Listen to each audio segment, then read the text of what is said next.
देखिए आज आपका टॉपिक है मूल कर्तव्य या मौलिक कर्तव्य। क्लियर? आपको नाम डाल दीजिए मौलिक कर्तव्य।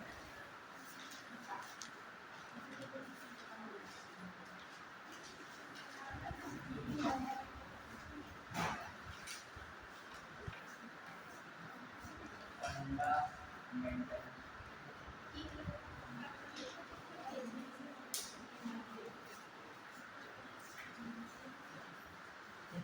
Fundamental duties. ठीक, देखिए इस टॉपिक को भी क्यों पढ़ना है क्योंकि पीसीएस 2022 में क्वेश्चन आया था, बहुत अच्छा क्वेश्चन रिलेटेड आया था। और अभी मैं क्वेश्चन वही देख रहा था, राजस्थान 2018 में इससे जुड़ा बहुत अच्छा क्वेश्चन आया था मौलिक कर्तव्य। आपको लगता है कि हमारा टॉपिक पढ़ा हुआ है, आसान है, वो लोग ये रहते हैं कि इसमें क्या 11 मौलिक कर्तव्य याद कर लो तो टॉपिक क्या हो गया, फिनिश हो गया। लेकिन रियल में ऐसा नहीं, इस टॉपिक में बहुत कुछ है। क्वेश्चन जब आता है तो घुमा देता है। ठीक है, और पहली बात कि जो भी टॉपिक हम लोग पढ़ें उससे रिलेटेड क्वेश्चन आंसर जरूर बनाइए। अभी मान लीजिए क्वेश्चन अभी वही देख रहा था, आरएएस 2018 में आया था कि मौलिक कर्तव्यों को लागू कराने के लिए एक समिति बनी थी, उसका नाम था सरदार स्वर्ण सिंह समिति। तो उसमें पूछे गए थे इनमें से कौन सदस्य नहीं है, मतलब सरदार स्वर्ण सिंह समिति में सदस्य कौन नहीं है, मतलब लड़के यहीं तक रह गए। उसी क्वेश्चन को हमने देखा था और तुम्हारे जो वो पढ़ा रहे थे डीपीएस की उसमें क्वेश्चन आया भी था। तो ऐसे क्वेश्चंस को आप नोट भी कर लिया करिए। और मैं एक क्वेश्चन की ऐसी श्रृंखला बनाने का प्रयास करूंगा जो अपवादित क्वेश्चन नहीं, थोड़ा सा मतलब अपवाद रहता है, कुछ जटिल कठिन क्वेश्चन होते हैं, उनकी मैं टॉप 50 या टॉप 20 क्वेश्चन बना के अलग से पीडीएफ कभी-कभी दे दिया करूंगा कि मतलब वो जैसे मौलिक कर्तव्य है, मौलिक अधिकार है, डीपीएसपी है, प्रस्तावना है, जो कठिन क्वेश्चन होते हैं, मतलब कठिन के जो एग्जाम में आए बच्चे ज्यादा कर नहीं पाते, उन क्वेश्चन को अलग करूंगा छाट के, और सरल वाले तो आप लोग फटाफट कर ही ले जाते हो जब मेरा टॉपिक पढ़ते हो। क्लियर? चलिए अब आइए स्टार्ट करें हम लोग मौलिक कर्तव्य। इसके अंदर बताने से पहले ये भी कि पीसीएस वाला ये एग्जाम लगा हुआ है 27 अक्टूबर को पढ़ रहा है, अभी उसके बाद आपका आरओ लगा है 22 दिसंबर को। तो क्वालिटी उस हिसाब से हम प्रयास करेंगे, समय कम है तो ऐसा कराया जाए कि आपको बहुत पिछड़ी नहीं करानी, लेकिन ऐसा जरूर करा दे एग्जाम हॉल में क्वेश्चन मौलिक कर्तव्य का आए तो आप वहां पर क्या कर सको, कर सको। और इसमें जो भी टॉपिक पढ़ो उससे रिलेटेड क्वेश्चन आंसर जरूर करिए, अभी बिना क्वेश्चन आंसर के इस समय आपका पढ़ना क्या है मतलब नहीं। मेन जो लक्ष्य है आपका प्रीलिम्स को पहले क्वालिफाई करना, फिर क्या करना है मेंस, और मेंस में भी मौलिक कर्तव्य की प्रासंगिकता आएगी तो लिखोगे तो वही जो प्रीलिम्स में पढ़े होगे कि उसके लिए मौलिक कर्तव्य तुम्हारे कुछ और बदल जाएंगे कि सरदार स्वर्ण सिंह बदल के कोई और स्वर्ण सिंह हो जाएंगे, नहीं सारी चीजें वही रहेंगी, बस उसमें लिखना होगा। इसमें क्या प्रीलिम्स में ऑप्शन सेलेक्ट करना है। क्लियर? और डिफरेंस नहीं रहता प्रीलिम्स और मेंस का। यदि मौलिक कर्तव्य की प्रासंगिकता आया तो आपको 11 मौलिक कर्तव्य लिखने होंगे वहां पर, और यहाँ पर आपको क्या ऑप्शन में देखना होगा बस। अब आइए स्टार्ट करते। देखिए यदि मौलिक कर्तव्य के बारे में हम लोग बहुत डीप में समझे, बहुत डीप में क्या नॉर्मली समझते हैं, भारतीय संविधान निर्माता थे, उन्होंने इसको जगह नहीं दी। क्लियर? मौलिक कर्तव्य इससे बनता है जब संविधान लागू हुआ तो उस समय मौलिक कर्तव्य नहीं थे।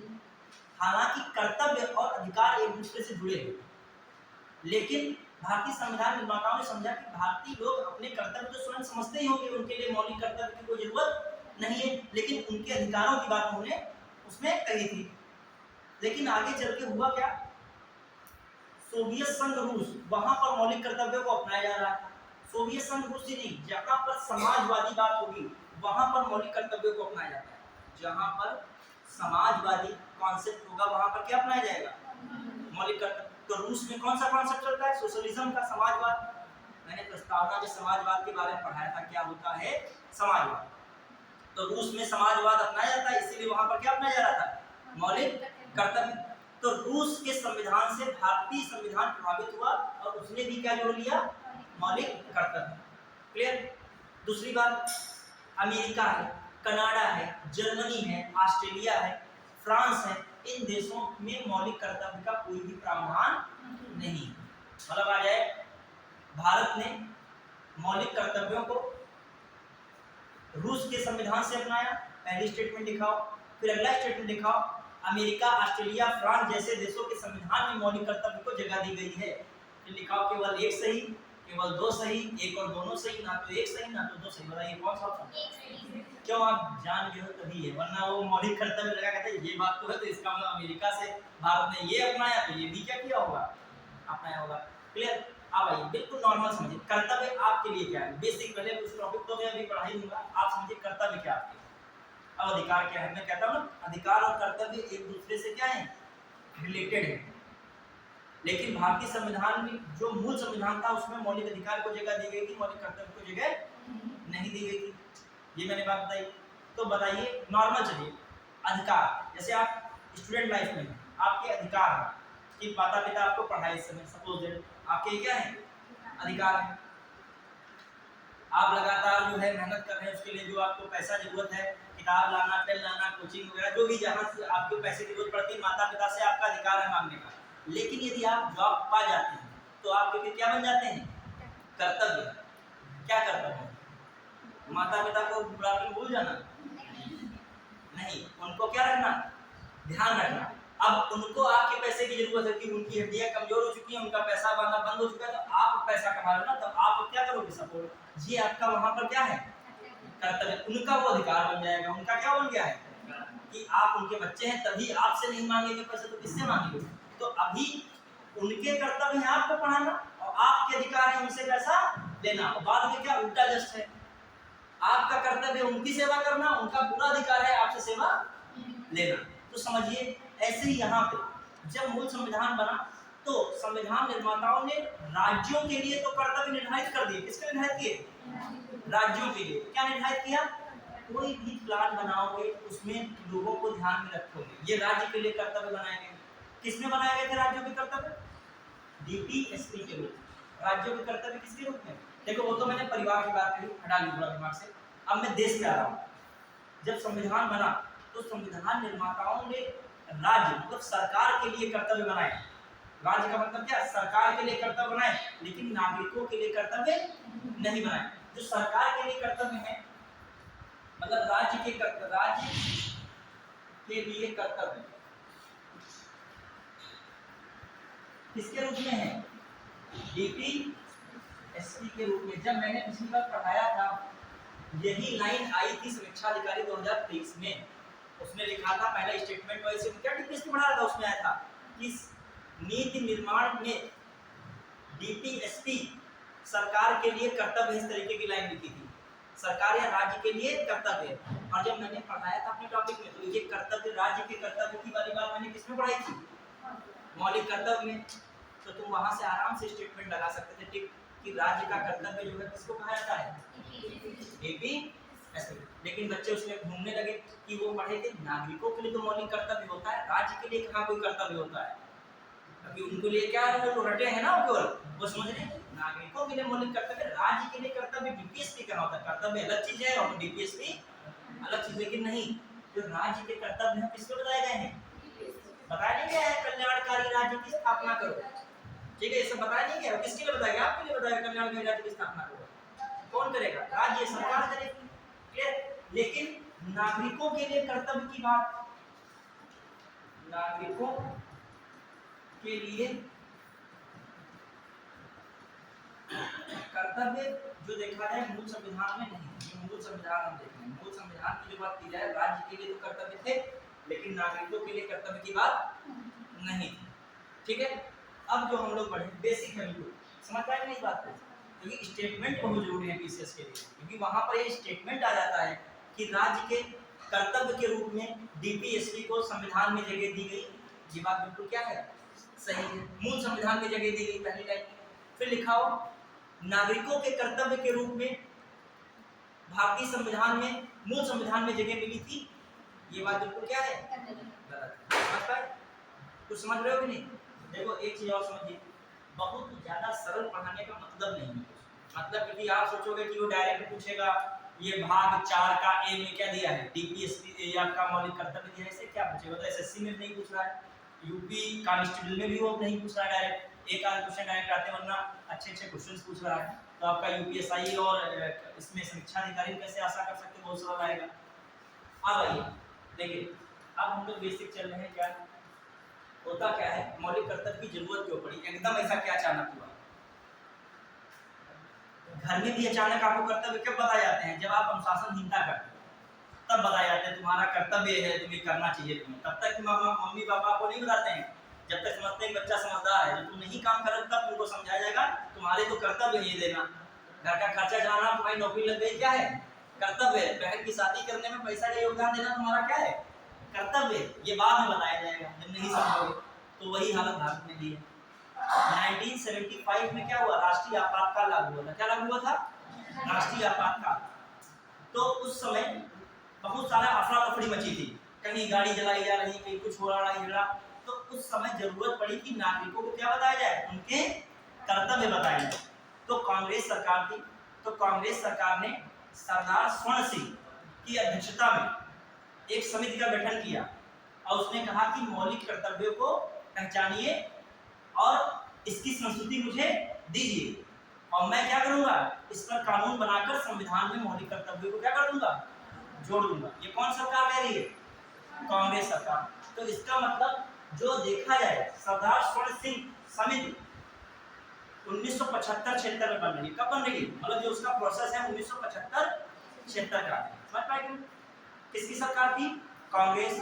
उसका नियम कौन था, इंदिरा गांधी। कौन थी, इंदिरा गांधी। स्टेटमेंट ये तक आ जाता है कि मतलब इंदिरा गांधी की सरकार में 1975-76 सरदार स्वर्ण सिंह की अध्यक्षता में मौलिक कर्तव्यों के लिए एक समिति का गठन किया गया। फिर अगला स्टेटमेंट होगा, इस समिति की संस्तुति पर 42वें संविधान संशोधन 1976 द्वारा मौलिक कर्तव्यों को भाग 4 का में जोड़ दिया गया। समझ पाए कि नहीं, दोनों स्टेटमेंट क्या है, सही। आराम से लिख ले, घबराइए नहीं, तो लिखवाऊंगा फिर बता रहा हूँ, ठीक है। अब आइए लिखिएगा 1975-76। पहली बार कुछ लाइन लिखिएगा, मैं बोल रहा हूँ लाइन लिख देगा, मैं बोल रहा हूँ क्योंकि तो लिखने में टाइम लगेगा, जल्दी चलता भी नहीं। लिखेगा भारतीय मूल संविधान में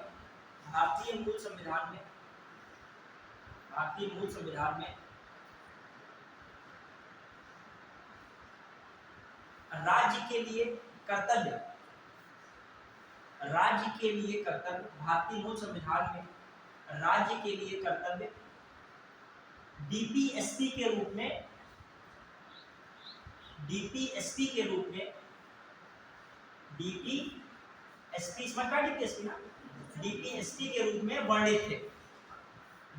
के रूप में वर्णित थे। भारतीय मूल संविधान में राज्य के लिए कर्तव्य डीपीएसपी के रूप में वर्णित थे, जबकि मौलिक कर्तव्यों को स्थान, जबकि नागरिक के लिए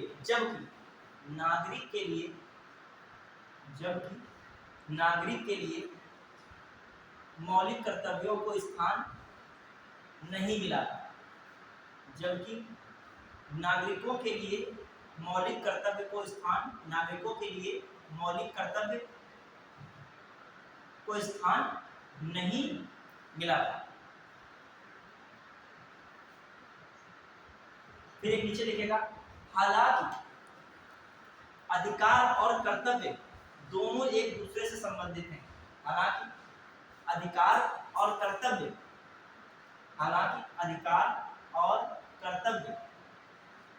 दोनों एक दूसरे से संबंधित हैं।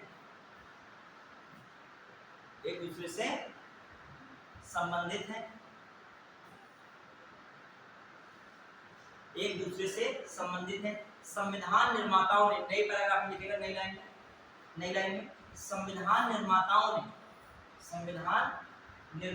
ने मूल अधिकार को मूल संविधान में जगह दी। संविधान निर्माताओं ने मूल अधिकार को मूल संविधान में जगह दी, लेकिन मौलिक कर्तव्य को नहीं। हालांकि क्या हमने बोला, संविधान निर्माताओं ने मूल संविधान में मौलिक अधिकार को जगह दी, लेकिन मौलिक कर्तव्य को नहीं। फिर लिखेगा नई लाइन से, नया पैराग्राफ के। जब आप प्रीलिम्स प्लस मेंस पढ़ते हो तो बोर्ड पे ही निर्भर नहीं रह जाता है, आपको कुछ लिखना भी यहाँ से पड़ेगा। ज्यादा कंटेंट होता, टाइम क्या होता है आपके पास, कम होता है। लिखेगा अगला स्टेटमेंट में, लिखेगा कुछ उसमें लिखेगा, मौलिक कर्तव्यों मौलिक कर्तव्यों को सोवियत संघ रूस से लिया गया। मौलिक कर्तव्यों को सोवियत संघ रूस से लिया गया है।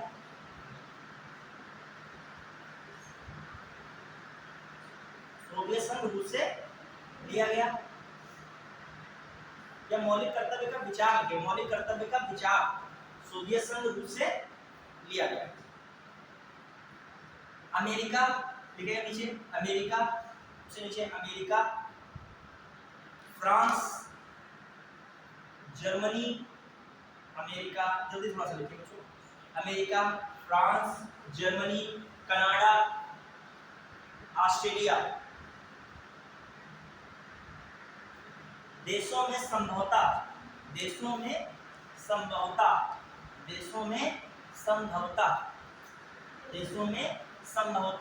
मौलिक कर्तव्यों को स्थान नहीं दिया गया। मौलिक कर्तव्यों को स्थान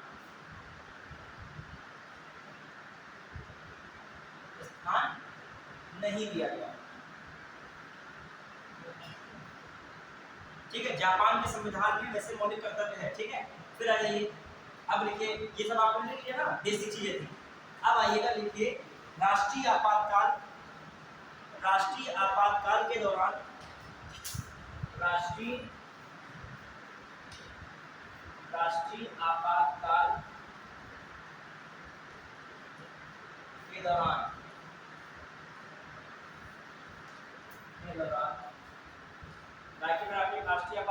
1975-76 के आसपास, ठीक है, के दौरान कांग्रेस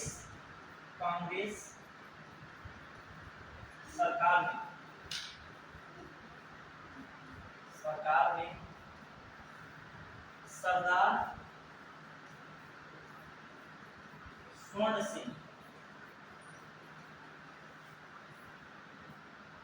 स्वर्ण सिंह की अध्यक्षता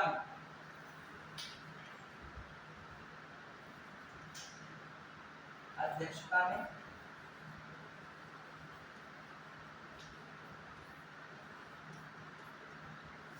मौलिक कर्तव्यों के लिए एक समिति का गठन किया। ठीक है, एक समिति का गठन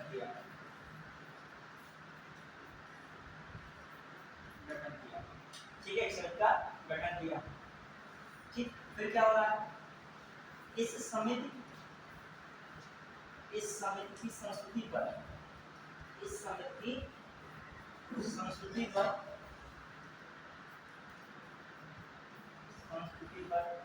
या सिफारिश पर लिखो, सिफारिश पर 42वें संविधान संशोधन को सीए लिख देते हैं, कॉन्स्टिट्यूशन अमेंडमेंट एक्ट। 42वें संविधान संशोधन 1976 द्वारा इस समिति की संस्कृति पर सिफारिश पर 42वें संविधान संशोधन 1976 द्वारा मौलिक कर्तव्यों के लिए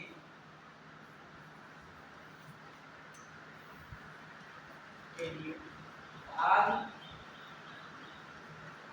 4A जोड़ा गया, भाग 4A जोड़ा गया। ठीक है, तथा इसके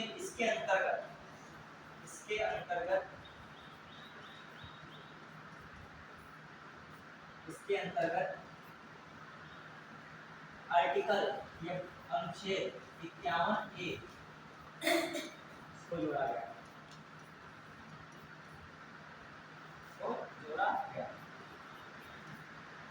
जिसमें 10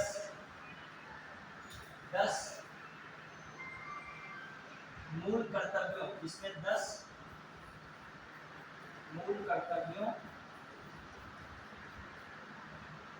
का उल्लेख किया गया।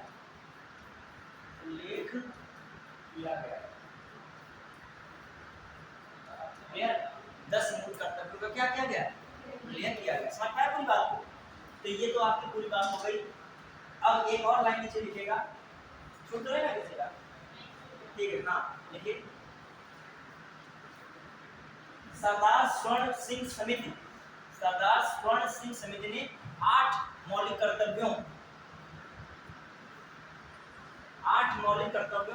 का सुझाव दिया था। सरदार स्वर्ण सिंह समिति ने कितने मौलिक कर्तव्यों का सुझाव दिया था? 8 मौलिक कर्तव्यों का सुझाव दिया था। सरदार स्वर्ण सिंह समिति ने 8 मौलिक कर्तव्यों का सुझाव दिया था। कितने सुझाव दिया था? 8। क्लियर? ये भी याद रखेगा, जोड़े 10 गए हैं लेकिन सरदार स्वर्ण सिंह समिति ने कितने? 8। क्लियर? अब आइए, कुछ मौलिक कर्तव्य सरदार स्वर्ण सिंह समिति के थे वो हटा दिए गए थे, कांग्रेस पार्टी ने अपनी तरफ से जोड़ दिया था। और साथ में कांग्रेस सरकार ने उसमें स्टेटमेंट में कहा था कि भारतीय संविधान निर्माताओं से भूल हुई है, मतलब मौलिक कर्तव्यों को नहीं जोड़ सके, लेकिन उसको हम सुधार करते हुए भारतीय संविधान में मौलिक कर्तव्यों को क्या कर रहे हैं? जोड़ रहे हैं। समझ रहे हैं कि नहीं? अब आइए, तो मौलिक कर्तव्य सरदार स्वर्ण सिंह समिति ने कितने दिए थे? 8, लेकिन 42वें संविधान संशोधन द्वारा जोड़े कितने गए? 10। कुछ मौलिक कर्तव्य जो सरदार स्वर्ण सिंह समिति के थे उनको हटा भी दिया गया था, जैसे कर अदायगी, कर मतलब टैक्स देना, ये भी एक मौलिक कर्तव्य था। ये किसने सुझाया था? सरदार स्वर्ण सिंह समिति ने, लेकिन इसको भी क्या कर दिया गया? हटा दिया गया। कहीं मौलिक कर्तव्य में आता है कि कर अदायगी करना जो है आपका क्या है? कर्तव्य है। जो कर अदायगी में बहुत लोग अभी कर नहीं अदायगी कर पाते हैं। मान लीजिए बहुत लोग अभी कुछ शुरू नहीं किए तो कर कहाँ से देने लगेंगे? जब सैलरी आएगी तभी तो कर देंगे, या कोई बिजनेस करेंगे तब क्या कर पाएंगे? टैक्स देंगे, कॉर्पोरेट टैक्स देंगे। ठीक है, तो ये और एक दो प्रावधान थे सरदार स्वर्ण सिंह समिति में जो सरकार ने नहीं माने थे। एक ये प्रावधान था कि यदि कोई मौलिक कर्तव्य का अनुपालन करने में क्या है? असमर्थ है, नहीं कर पा रहा है, तो संसद द्वारा कोई जो है उसके विरुद्ध क्या बनाया जाए? दंडात्मक कानून बनाया जाए। तो ये भी क्या कर दिया गया? हटा दिया, क्योंकि इसमें भी लोगों को दिक्कत लगती थी। मान लीजिए कोई मौलिक कर्तव्य नहीं फॉलो कर पा रहा तो उसके लिए क्या बन जाए? कोई दंडात्मक कानून इत्यादि बन जाए। तो ये क्या था? जो ऐसी तरीके कोई लाइन होती है, जनता उस समय क्या करती? उसका विरोध करती। मान लीजिए मौलिक कर्तव्य में संशोधन संसद कर दे और कुछ कह दे कि जो मौलिक कर्तव्य को फॉलो नहीं कर रहा उसको ये सजा मिलेगी, तो ये विरोध शुरू हो जाएगा कि नहीं? क्लियर? अब बताइए मौलिक कर्तव्य की प्रकृति तो फिर क्या रहेगी? बताइए, क्या न्यायालय में प्रवर्तनीय है? और न्यायालय इसके आधार पे कुछ क्या कर सकता है? निर्णय दे सकता है, या इसको न मानने पर न्यायालय आपको सजा दे सकता है? नहीं दे सकता है। इसमें संशोधन हो सकता है? बिल्कुल हो सकता है। कौन सा संविधान संशोधन द्वारा इसमें संशोधन किया गया? 86वें संविधान संशोधन 2002 द्वारा। इसमें कौन सा मौलिक कर्तव्य जोड़ दिया गया? 6 से 14 वर्ष के आयु के बच्चों को माता पिता या संरक्षक शिक्षा का अवसर उपलब्ध कराएं। शिक्षा का अवसर या फिर दे, ये किसमें जोड़ दिया गया? मौलिक कर्तव्य। एक बात लिखिएगा इसमें, देखिए मौलिक कर्तव्य की प्रकृति, मौलिक कर्तव्य की प्रकृति, मौलिक कर्तव्य की प्रकृति।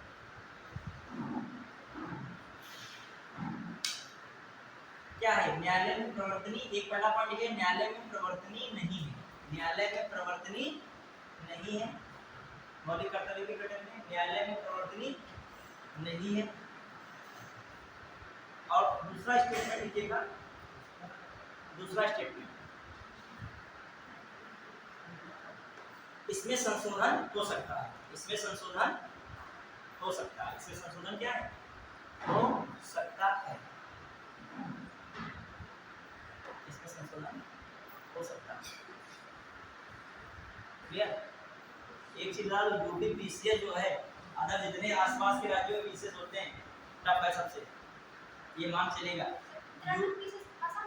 नहीं, आसान कोई भी पीसीएस नहीं है, आसान कोई भी नहीं। भीड़ हर जगह लाखों में होती है, कुछ ही बच्चे ले जाते हैं प्रीलिम्स के। लेकिन हम लोग जाके राजस्थान का निकाल सकते हैं, ठीक है, एमपी का जा निकाल सकते हैं, बीपीएससी निकाल सकते हैं, लेकिन बीपीएससी वाला अपने यूपी पीसीएस में बहुत कठिन पड़ जाता है निकालना उनके लिए।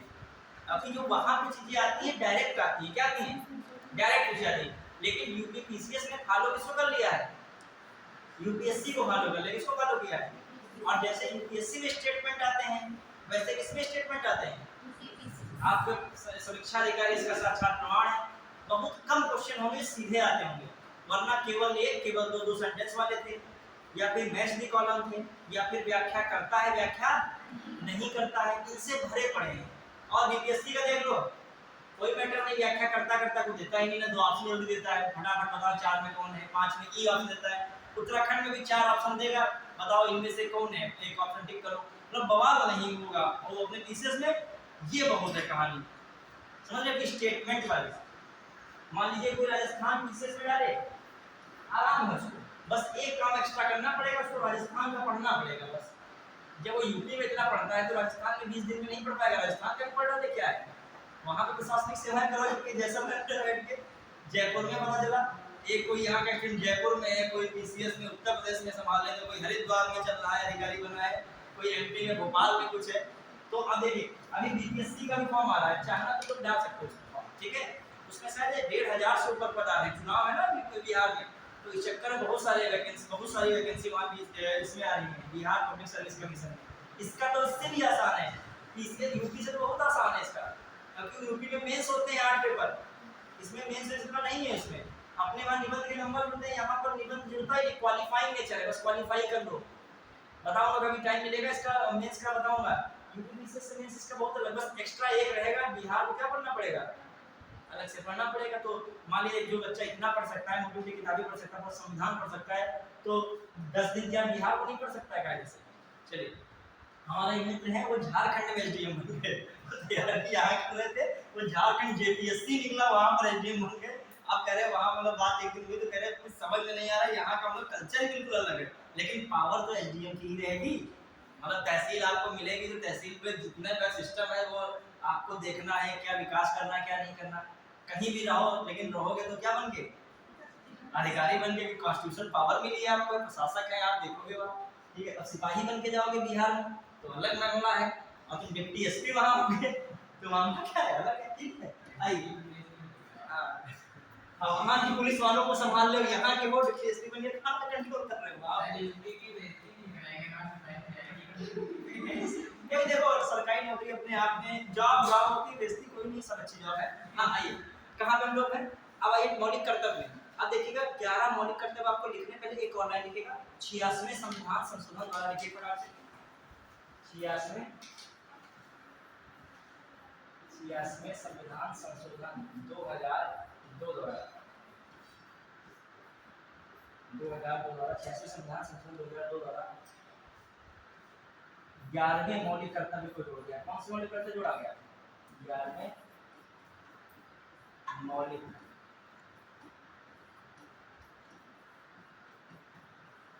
कर्तव्य को जोड़ा गया, 11वें मौलिक कर्तव्य को जोड़ा गया।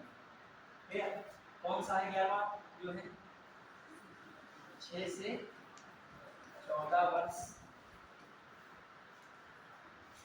की आयु के बच्चों को माता पिता या संरक्षक शिक्षा का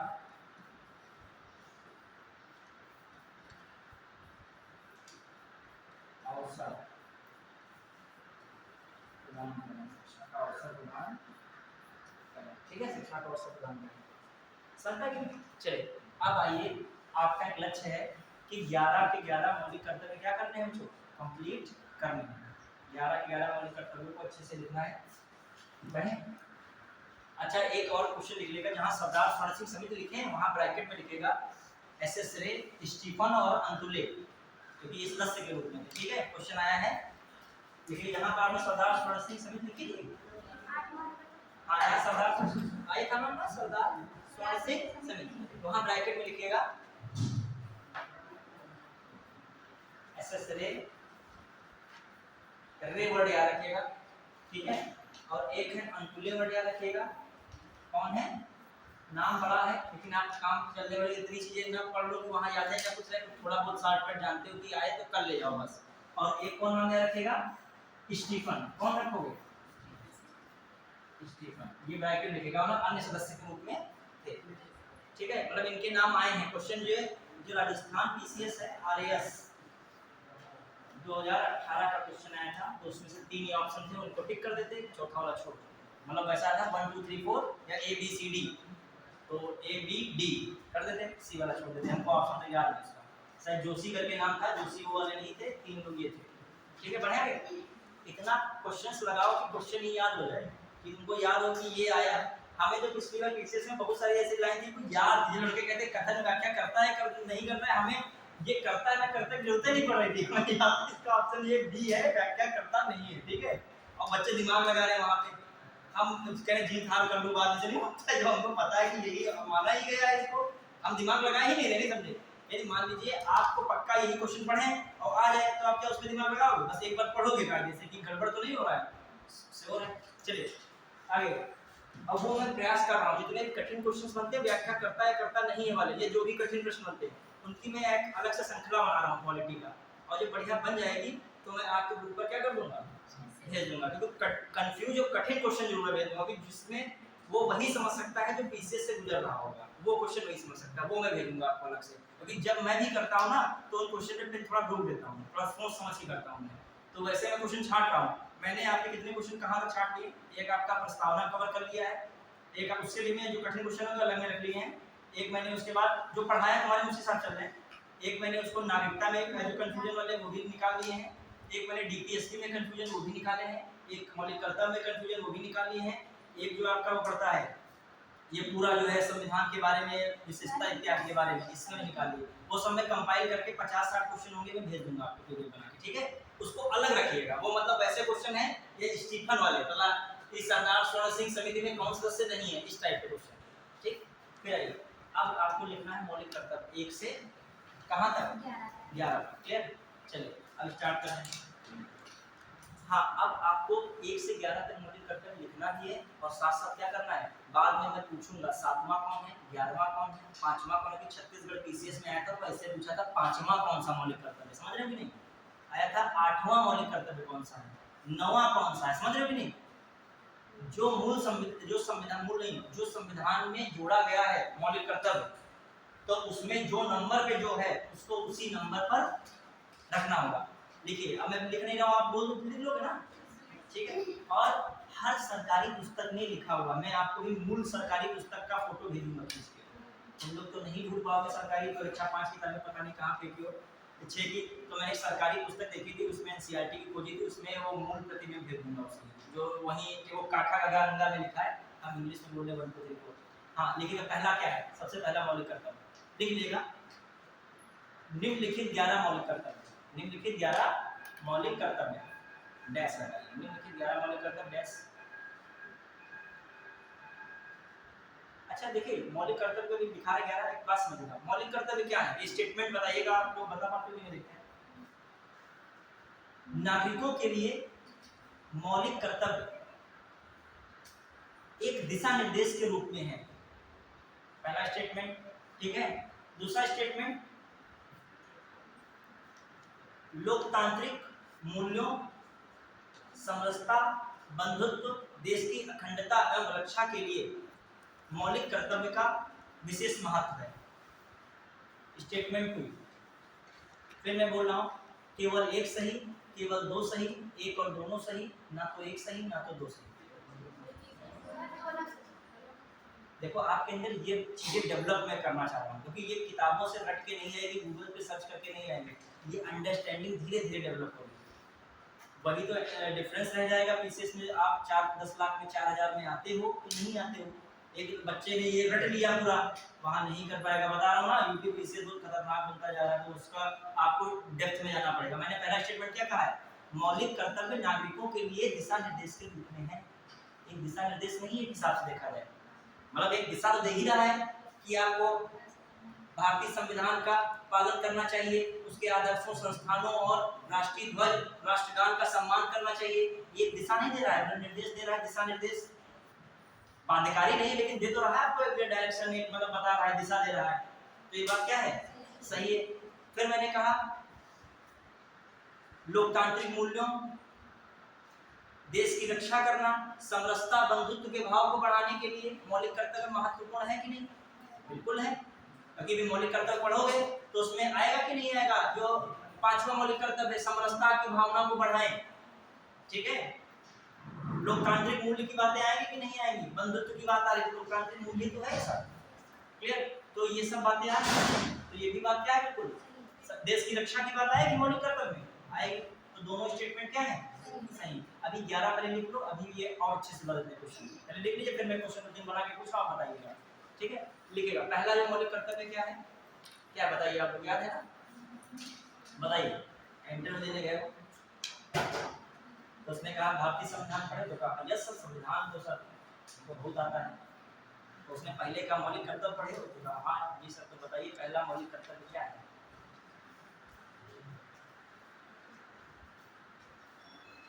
सन्नाटा हो गया। चलिए, भारतीय संविधान का पालन करें। लिखिए, भारतीय संविधान का पालन करें। लिखो, जो ये नंबर 1 है, भारतीय संविधान का पालन करें, उसके आदर्शों और संस्थानों,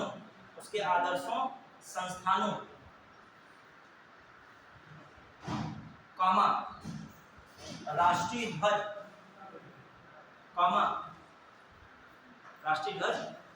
लगे, तथा लगे, तथा राष्ट्रगान का सम्मान करें, समझ पाए कि नहीं? ये क्या है पहला, इसमें कीवर्ड पे अंडरलाइन कीजिएगा। कीवर्ड क्या है?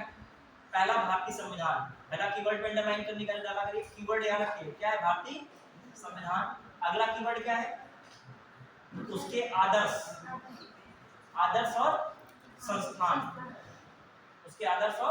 संस्थान, फिर अगला कीवर्ड क्या है? राष्ट्रीय ध्वज उसको, और फिर राष्ट्रगान, ना कि राष्ट्रगीत। राष्ट्रगीत नहीं है यहाँ पे लिखा, कौन लिखा है? छोटे-छोटे वर्ड्स ध्यान रखें। फिर नंबर 2 में क्या है? बहुत इंपॉर्टेंट है, क्या है बताएगा? स्वतंत्रता के लिए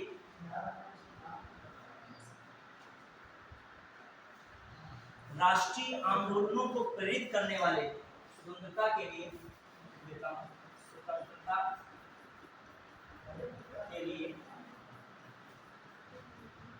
राष्ट्रीय आंदोलनों को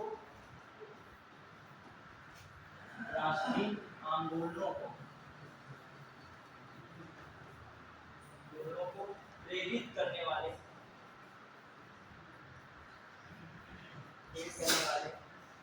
उच्च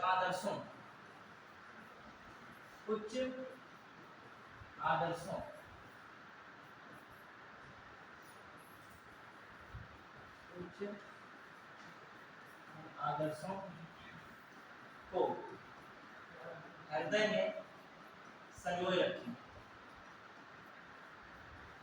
संजोए रखें और उनका सम्मान करें, उनका आदर करें। हृदय में संजोए रखें और उनका क्या करें? आदर करें। मतलब राष्ट्रीय आंदोलन को प्रेरित करने वाले जो आदर्श हैं, उनके लिए जो आपके सम्मान और आदर की बात हो रही है, ये किसमें है? नंबर 2 में। कीवर्ड क्या है? स्वतंत्रता। ठीक है, फिर दूसरा कीवर्ड राष्ट्रीय आंदोलन, तीसरा कीवर्ड है उच्च आदर्शों। ठीक है, क्या बात है? उच्च आदर्शों। जैसे गांधी जी ने भारत छोड़ो आंदोलन चलाया, तो उसमें कौन सा नारा दिया था? हिस्ट्री को जोड़िए, पॉलिटिकल हिस्ट्री से बहुत संबंध है, याद रखिएगा। संवैधानिक विकास पढ़ा, पूरा हिस्ट्री है। करो या मरो है, भारत छोड़ो आंदोलन में करो या मरो, ये कुछ आदर्श है। इसको कहाँ रखना है? संजोए रखना है, ये बात है। बताइए, गांधी ने किस आंदोलन में कहा था 1 वर्ष के भीतर स्वराज्य की प्राप्ति मेरा लक्ष्य है? किस आंदोलन में कहा था? असहयोग आंदोलन में कहा कि सविनय अवज्ञा आंदोलन में कहा? असहयोग आंदोलन। किसमें कहा था? 1 वर्ष के भीतर स्वराज्य प्राप्ति का लक्ष्य क्या है? एक आदर्श है राष्ट्रीय आंदोलन के लिए। इनको कहाँ रखना है? संजोए रखना है। क्लियर? गांधी जी ने किसमें कहा था? मैं विश्व से अधिकार की इस लड़ाई में सहानुभूति की कामना करता हूं। किस आंदोलन में कहा था? सविनय अवज्ञा आंदोलन में। हमें याद रहते हर आंदोलन गांधी के स्टेटमेंट, हमें याद नहीं, जो भी स्टूडेंट होगा वो सीरियस उसको याद रहेंगे, क्योंकि ये सब क्वेश्चन आते हैं। सीधे से पूछ लेता है अधिकार के विरुद्ध इस लड़ाई में मैं विश्व से सहानुभूति की कामना करता हूँ। गांधी जी ने ये किस आंदोलन में स्टेटमेंट दिया था? किसमें दिया था? सविनय अवज्ञा आंदोलन में। तो हर आंदोलन के गांधी जी के स्टेटमेंट अलग अलग याद रखिए। तो ये बातें जो है कुछ आदर्श हैं, इनको कहाँ संजोए रखना है? हृदय में संजोए रखना। यही राष्ट्रीय आंदोलन है, और राष्ट्रीय आंदोलन किस लिए हो रहा है? स्वतंत्रता की। समझ में आ गई बात? बढ़िया के अगला ये कौन सा नंबर का है? दूसरा। तीसरा बताइए, तीसरा में क्या है? क्या? चलिए मैं इनका अभ्यास सराहनीय है और थोड़ा सपोर्ट कर दूंगा। देश की अखंडता लिखेगा, देश की एकता, अखंडता एवं संप्रभुता को अक्षुण्ण रखें। देश की संप्रभुता लिखिए, संप्रभुता पहला पढ़ेंगे, फिर संप्रभुता, एकता तथा अखंडता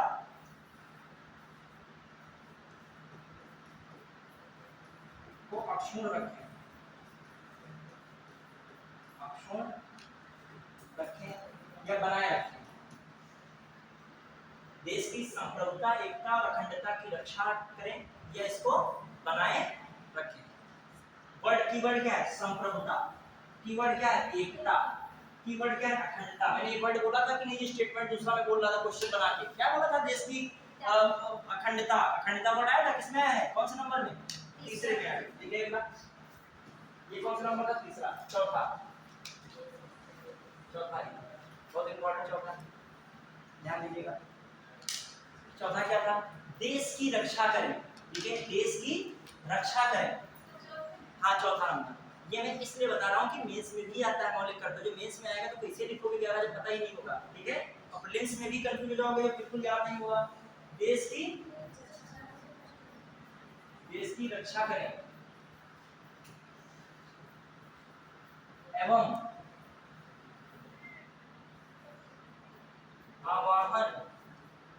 आवाहन किए जाने पर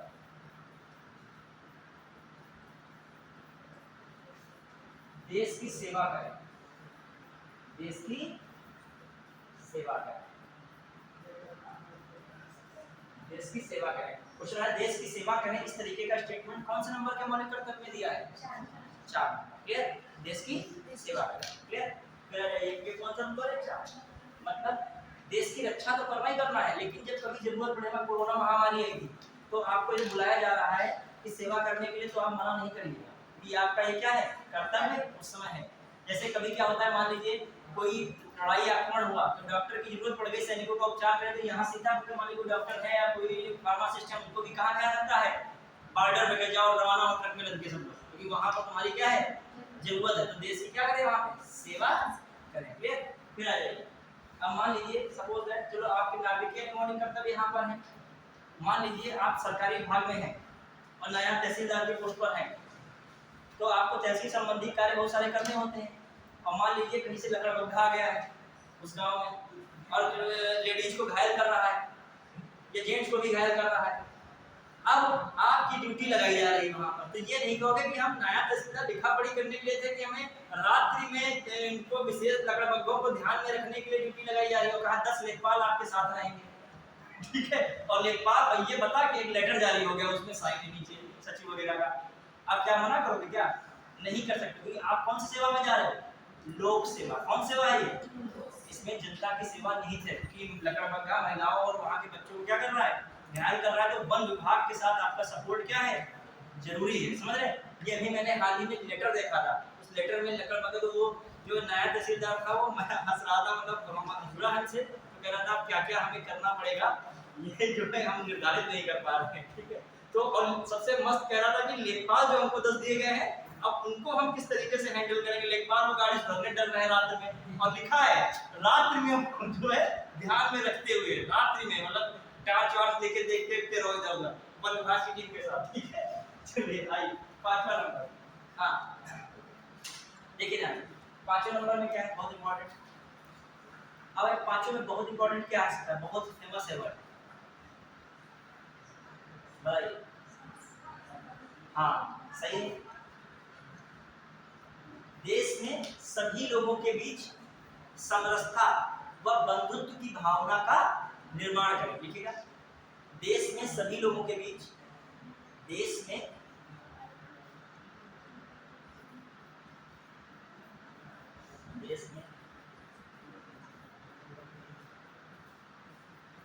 सभी लोगों के बीच समरसता तथा बंधुत्व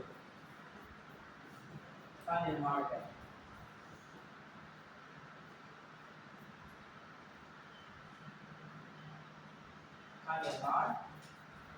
निर्माण करें, ठीक है। और जो निर्माण करें, जो देश में सभी लोगों के बीच समरसता तथा बंधुत्व की भावना का निर्माण करें तथा लिखा जो, तथा में लगेगा जो प्रदेश, देखिए जो धर्म कामा प्रदेश तथा वर्ग आधारित भेदभाव से परे हो। जो धर्म कामा प्रदेश तथा वर्ग आधारित भेदभाव से परे हो, भेदभाव से परे हो। समझ रहे हो नहीं? मतलब इस आधार से अलग हो, ऐसी समरसता बंधुत्व को बढ़ाइए।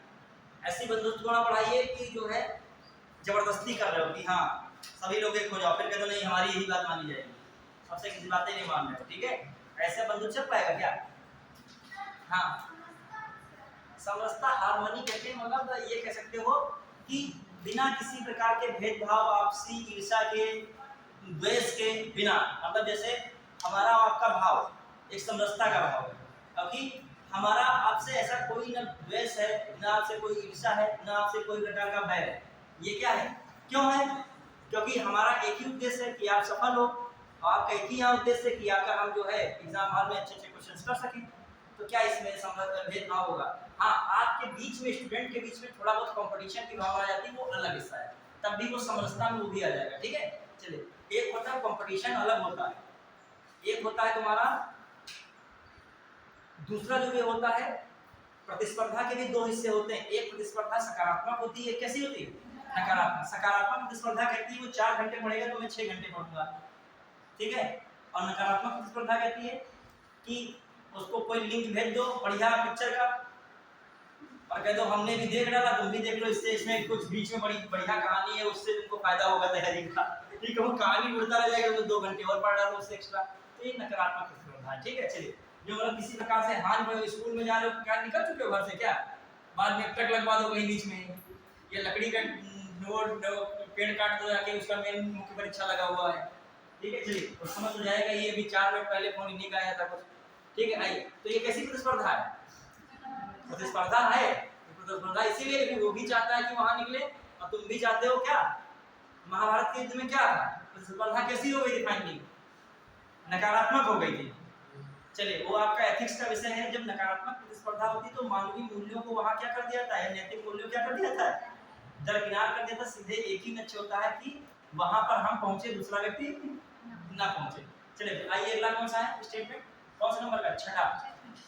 अच्छा, उसी में भी एक और लाइन लिखेगा 5वें में, ऐसी प्रथाओं का त्याग करें जो स्त्रियों के सम्मान के विरुद्ध हो। ये पूछा जा सकता है, लिखिए उसी में 5वें में ही है। ऐसी प्रथाओं का त्याग करें, ऐसी प्रथाओं का त्याग करें, ऐसी प्रथाओं का त्याग करें जो स्त्रियों के सम्मान के विरुद्ध हो।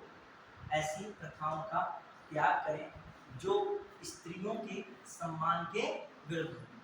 अब मैं पूछूंगा, याद रखिएगा, ठीक है। हाँ, कौन सा नंबर हो गया ये? कब किसमें था? 5वें में। अब पूरा 5वां स्टेटमेंट ये बन रहा है, देश में सभी लोगों के बीच समरसता तथा बंधुत्व की भावना का निर्माण करें जो धर्म, प्रदेश या वर्ग आधारित भेदभाव से परे हो। ऐसी प्रथाओं का त्याग करें जो स्त्रियों के सम्मान के विरुद्ध। इससे क्या समझते हो? कुछ कानून बने इसमें है। मौलिक कर्तव्य ने भी बहुत सारे कानून बनाने में महत्वपूर्ण भूमिका निभाई है। जैसे इस पे कानून क्या बना है बताइए? घरेलू महिला हिंसा अधिनियम बना है 2005, बना है कि नहीं? स्त्रियों के सम्मान के विरुद्ध मान लीजिए कुछ मैटर है तो उसमें जो है कार्रवाई हो जाती है कि नहीं? यदि स्त्री फोन कर दे 112 पे डायल कर दे तो पति कमरे के अंदर से जो है बाहर आके बस गिरफ्तारी सीधे कोतवाली में पहुंच जाएगा। ठीक है, ठीक, तो समझ लीजिए क्या है, किसकी बात हो रही। और बहुत सारी प्रथाएं, 3 तलाक ऐसी प्रथा थी कि नहीं थी? महिलाओं में बहुत सारी प्रथाएं ऐसी हैं जो उनके सम्मान पे, मान लीजिए कोई महिला विधवा है तो बहुत सारी ऐसी प्रथाएं बनाई गई थी कि ये साड़ी है, वो मैटर है, ये करना है, वो करना है। वो पहले से ही लेडीज खत्म हो जाती है, जब उसका पति खत्म हो गया फिर इतनी परंपराएं बना दी जाएंगी तो क्या हो जाएगा? उसका सामाजिक जीवन भी बिल्कुल क्या हो जाएगा? खराब हो जाएगा। चलिए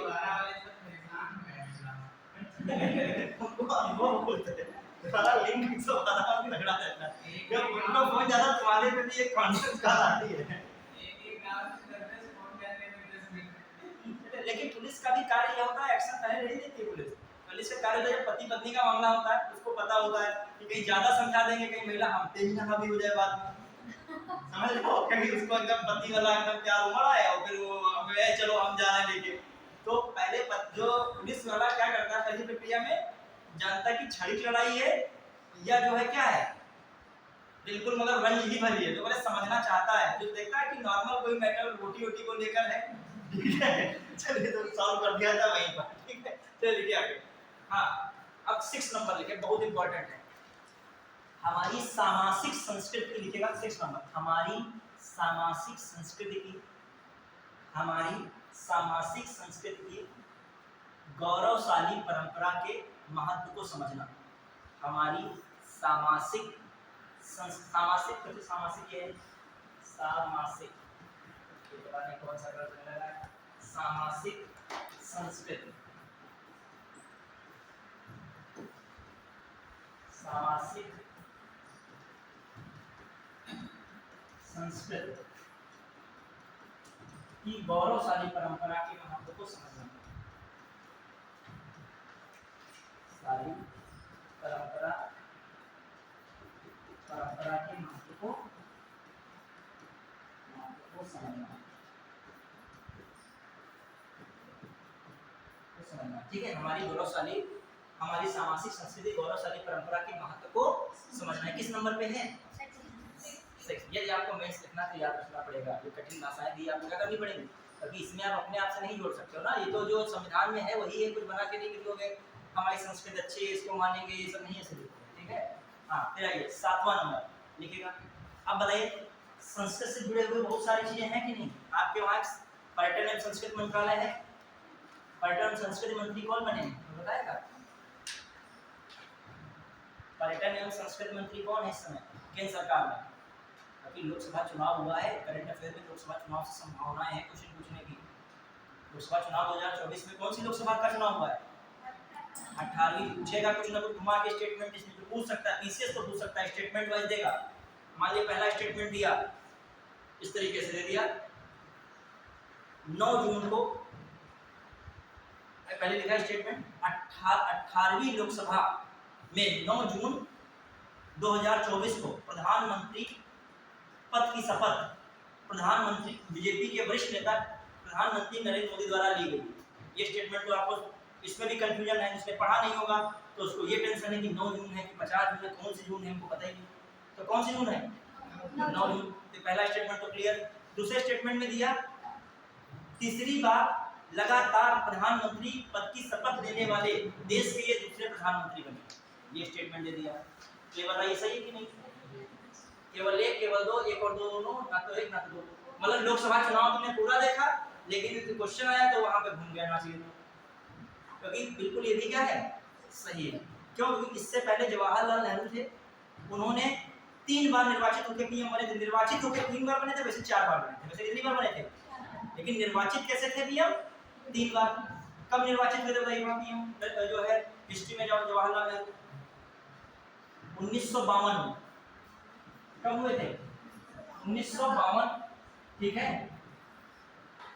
1957 और 1963 62 64 निवृत्त हो गई थी, तो निर्वाचित कितनी बार पीएम हुई? 3 बार। और नरेंद्र मोदी का क्या सीन है? पीएम नरेंद्र मोदी का 2014 कौन सी मई थी? कौन सी मई थी? किस मई को जो है प्रधानमंत्री बने थे, बताइएगा। फिर 2019 निर्वाचित हुए और फिर 2024 ना वो मई याद हो, ये तो 26 मई थी, ये शायद 14 मई थी आसपास में, 14 मई थी, ये 14 मई है। पीसीएस बन रहे तो आपको बहुत मतलब हर चीज का बिल्कुल नॉलेज होना चाहिए, वो कायदे से विश्लेषणात्मक नॉलेज। अब आइए इसमें कौन सी जून है, तो ये कम से कम याद रखिएगा 9 जून 2024 को पीएम नरेंद्र मोदी ने किसकी शपथ ली है? प्रधानमंत्री पद की शपथ ली। दिमाग में रखिएगा इस चीज को, डेट बहुत है। पूछे 18वीं लोकसभा का गठन कब हुआ? 24 जून 2024। 24 जून 2024। देखिए वो अलग चीज है, चलिए वो करंट वाला स्टार्ट हो जाएगा, वरना ये सब चीजें जैसे जो भी चीजें आ जाए उसको दिमाग में हर एंगल से रखिए। प्रोटेम स्पीकर कौन बने थे इस बार 18वीं लोकसभा के? भर्तृहरि मेहताब। कौन बने थे? भर्तृहरि मेहताब। तो स्पीकर बाद में फाइनली कौन बने? ओम बिरला। ठीक है। और ये प्रधानमंत्री नरेंद्र मोदी कौन से नंबर के देश के प्रधानमंत्री बने हैं? 20वें प्रधानमंत्री बने। कौन से नंबर के? ये सब लोकसभा, उत्तर प्रदेश कितनी सीटें लोकसभा से हैं? उत्तर प्रदेश से 80 सीटें। कितनी सीटें? 80। तो आपको छोटी छोटी चीजें याद रखनी पड़ेंगी, हर चीज मतलब बेसिक कॉन्सेप्ट क्लियर। हाँ अब आओ, आठ डाली में जो है 7वां हो गया, 7वां लिखिए, 7वां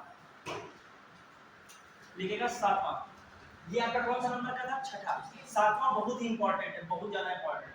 लिखिएगा, पहले सुन लीजिए बात।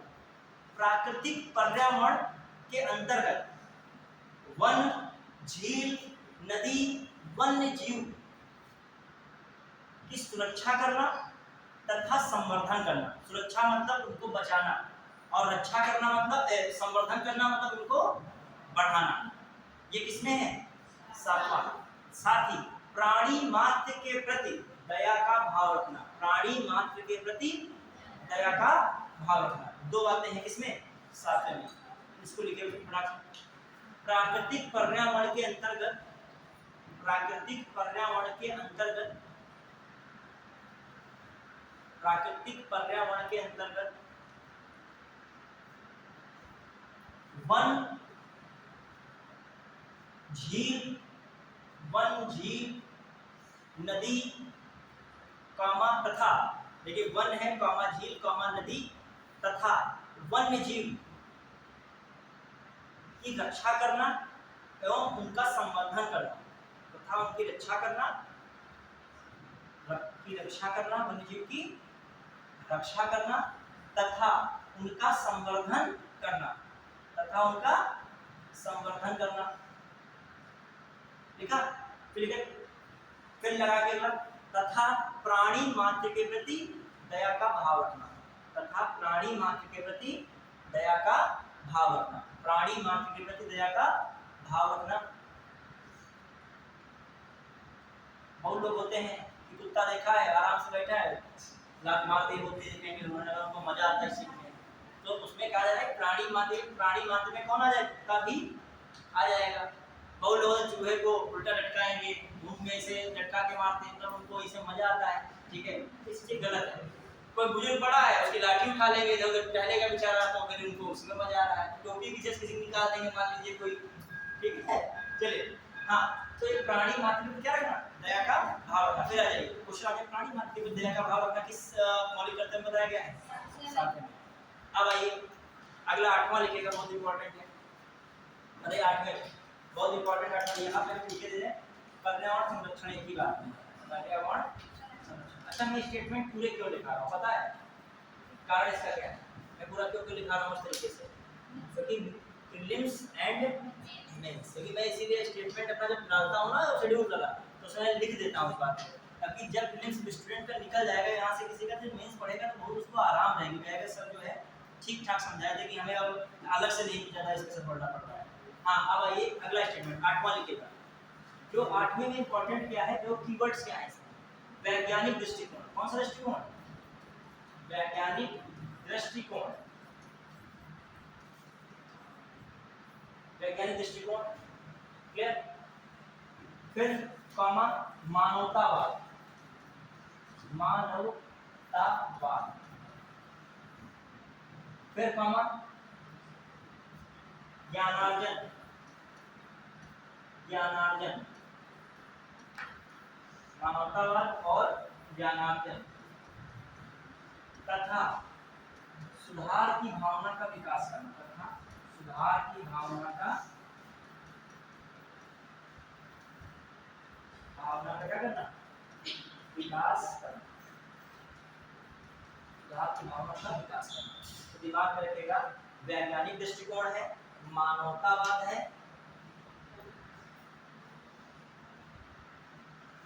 ठीक है, ज्ञानार्जन है तथा सुधार की भावना का विकास करना। आपके अंदर सुधार की भावना दिन प्रतिदिन होनी चाहिए। मैं मान लीजिए आज ये पढ़ाता हूँ, प्रयास करूंगा कुछ और इसमें बेटर करूँ और बेहतर करूँ, ये और बेहतर करने की भावना आपको बहुत आगे बढ़ा देगी। कोई गलती होती तो ये नहीं गलती हो गई बात खत्म, उसमें क्या कीजिए, सुधार कीजिए। फिर वो गलती नहीं, सुधार करने के लिए इसका मतलब वो गलती हुई थी, ठीक है। चलिए अगला, आज दूसरा क्या, वैज्ञानिक दृष्टिकोण। ये भी बहुत सही कीवर्ड है। कहीं कहीं जो है वैज्ञानिक दृष्टिकोण को ही जो है मानना चाहिए।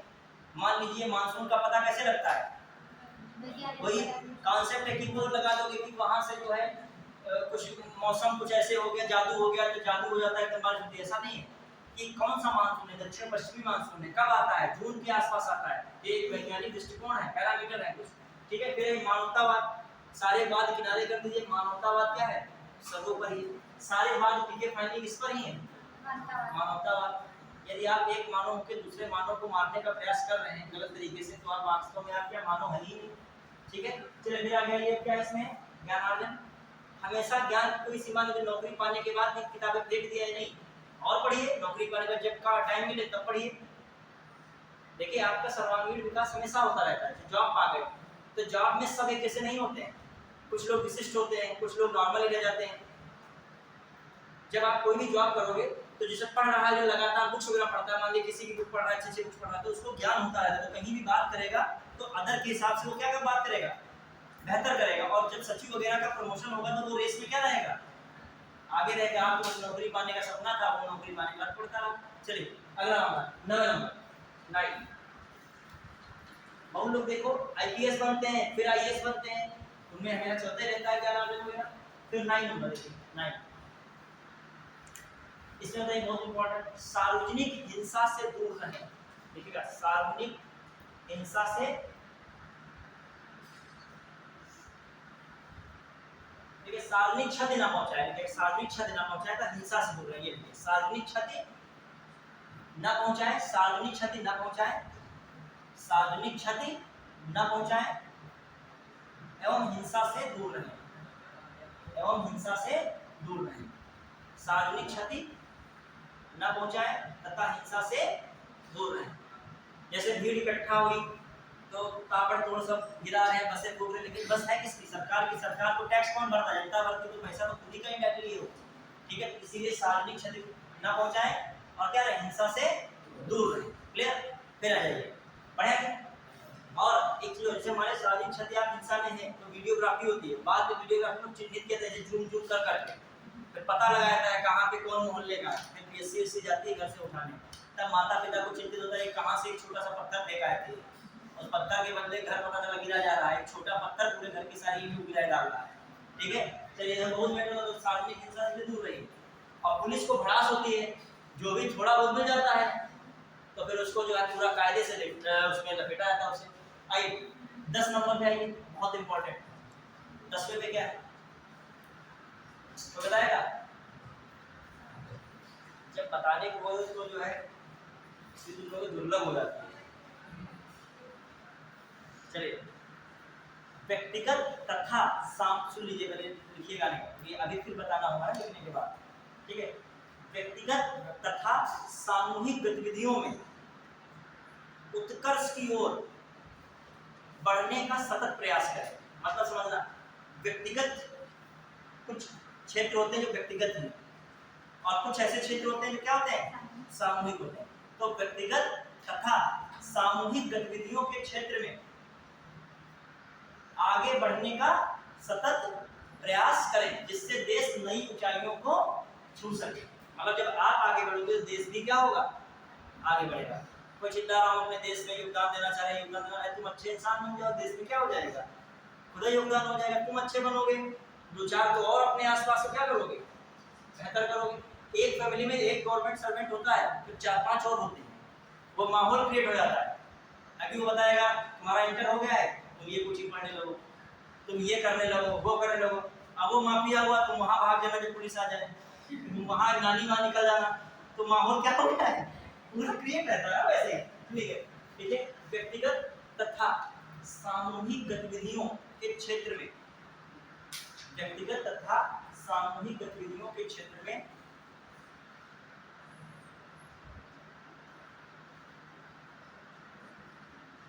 आगे बढ़ने का सतत प्रयास करना, आगे बढ़ने का सतत प्रयास करना, आगे बढ़ने का सतत प्रयास करना, सामूहिक तथा व्यक्तिगत गतिविधियों के सभी क्षेत्रों में आगे बढ़ने का सतत प्रयास करना। ये कौन नंबर का था, 10 नंबर। क्लियर, जिससे देश नई ऊंचाइयों को छू सके। आप समझ जाइए बस इतने ही काम चल जाएगा, इससे देश क्या हो, देश आगे बढ़ सके, इससे देश आगे बढ़ सके।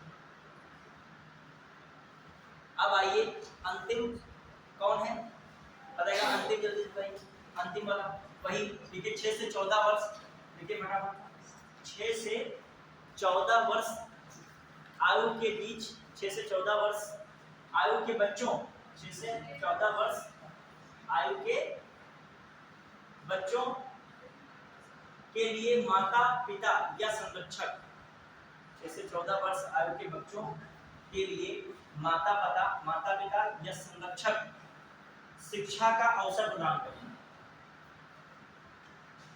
माता पिता या संरक्षक उन्हें शिक्षा का अवसर प्रदान करें, उन्हें शिक्षा का अवसर प्रदान करें,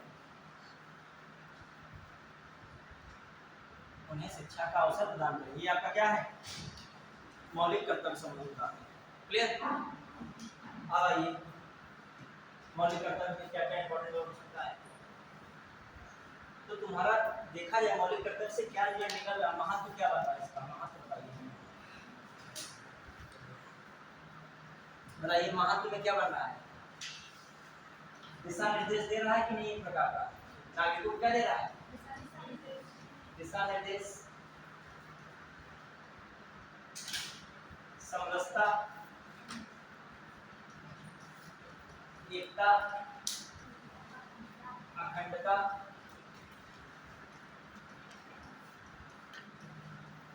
के भाव को बढ़ा रहा है कि नहीं, जब चीजें बढ़ रही है कि नहीं इससे। फिर आइए मान लीजिए इसके आधार पे बहुत सारे कानून या कह लीजिए बहुत से सुधारात्मक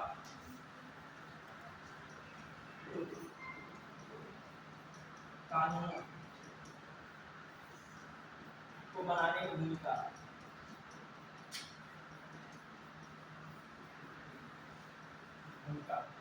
जैसे कैसे कह सकते हो, कैसे कह सकते हो, कानून कौन से,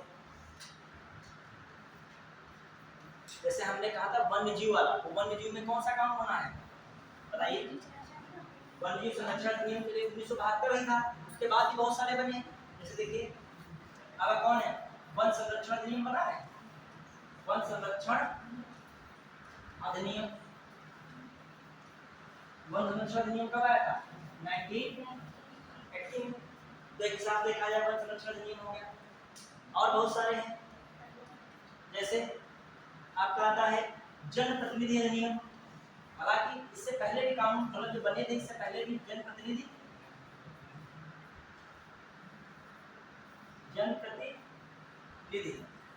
कानून जैसे बनाए नहीं था मौलिक कर्तव्य, लेकिन कहीं 1951 है ये वर्तमान में मौलिक कर्तव्यों के संबंध में है, क्योंकि ये बड़ा भले कानून था जनप्रतिनिधि कानून से क्या है, लेकिन ये किसके संबंध में है।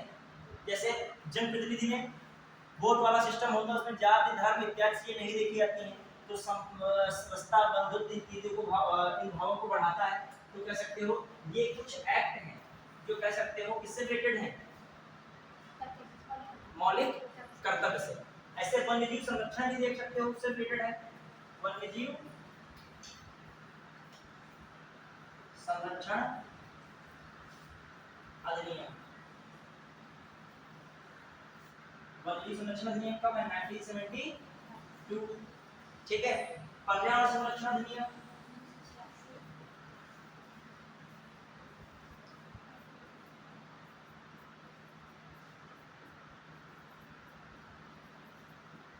कब है? 1986।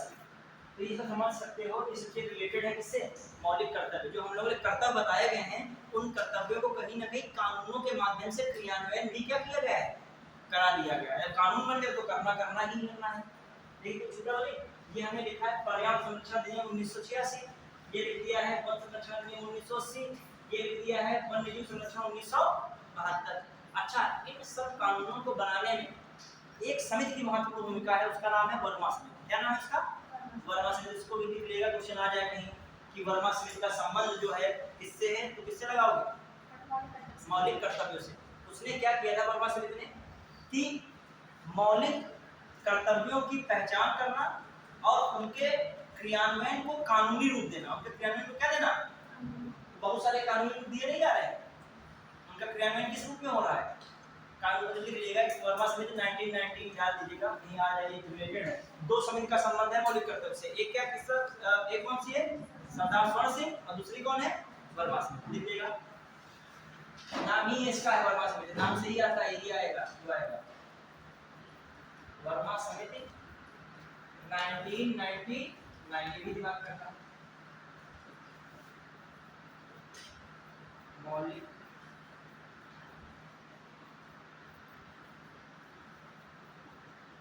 कर्तव्यों की पहचान तथा क्रियान्वयन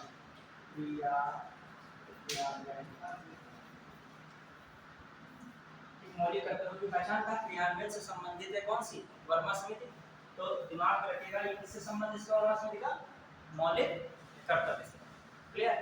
तो ये सब चीजें मौलिक कर्तव्य हम लोगों ने देख ली है। अब हो गया तो बताएं हम लोग, तो क्वेश्चन आपसे बना के पूछते हैं, आप देखिए कैसे क्या हैंडल करते हो। लिख तो डालिए, बहुत आराम से इसलिए लिखा है, इसमें आपको दिमाग में बना दें कौन से नंबर का क्या है। ठीक है, बीच बीच के याद रखा, वैसे आसपास वाले याद रहेंगे। जैसे सातवां याद रखिए, वन्यजीव संरक्षण सातवां बहुत बार पूछा गया है। सातवां किससे संबंधित है? वन्यजीव संरक्षण से। तो सातवें के ऊपर एक क्या है और सातवें के नीचे क्या है? ऊपर क्या था? सामाजिक संस्कृति। उसके नीचे वाले में क्या था? ठीक। अब देखिए आईक्यू लेवल नाम की एक चीज बनी है, जिसमें बताया था कि हर व्यक्ति का आईक्यू लेवल क्या होता है? अलग अलग होता है। किसी का 90 है, किसी का 110 है, किसी का 150 है। 150 वाले विलक्षणी वाले हैं, 110 वाले ठीक ठाक बुद्धि वाले, 90 वाले तो थोड़ा सा उनका बुद्धि मंद टाइप की हो जाती है। कोई दिक्कत नहीं है, मन को भी तीव्र किया सकता है। हाँ, अब आइए मैं पूछ रहा हूँ आप लोगों से, ठीक है? तो आप समझ गए हम कहना क्या चाह रहे हैं। पहली बात तो ये है कि एक बार मैं पूरी तरीके से रिवाइज करा रहा हूँ, फिर आपको बताइएगा और इसको जोड़िएगा डीपीएसपी से, क्योंकि जब आता है क्वेश्चन तो मिला कहते हैं डीपीएसपी टू मौलिक कर्तव्य। अब इनमें से आप बताइएगा, पहले क्वेश्चन पूछ रहा हूँ, अभी रिवीजन भी कराऊंगा और एक क्वेश्चन पूछ रहा हूँ, फिर आप बताइएगा इसमें डीपीएसपी कौन है कौन नहीं है। ठीक है, मैं स्टेटमेंट दे रहा हूँ, निम्नलिखित में से, मतलब निम्नलिखित मतलब आप समझ जाएंगे। ठीक है, इनमें से कौन सा डीपीएसपी नहीं है? कौन नहीं है? डीपीएसपी नहीं है, डीपीएसपी नहीं है। और डीपीएसपी नहीं तो इसका मतलब इसमें कौन शामिल हो सकता है? मौलिक कर्तव्य। मौलिक कर्तव्य और डीपीएसपी मिलते जुलते हैं। एक कर्तव्य कर्तव्य दोनों चीजें हैं ना, इसीलिए मिल रहा है। वो राज्य के लिए कर्तव्य है तो डीपीएसपी बन गए, नागरिकों के लिए जो कर्तव्य उसको मौलिक कर्तव्य कह दिया गया। अब निम्नलिखित में से कौन से डीपीएसपी नहीं है बताना है आपको। राष्ट्रीय महत्व के स्थानों, वस्तुओं, स्मारकों का संरक्षण। अगला स्टेटमेंट, 6 वर्ष से कम आयु के बच्चों के लिए शिक्षा का उपबंध।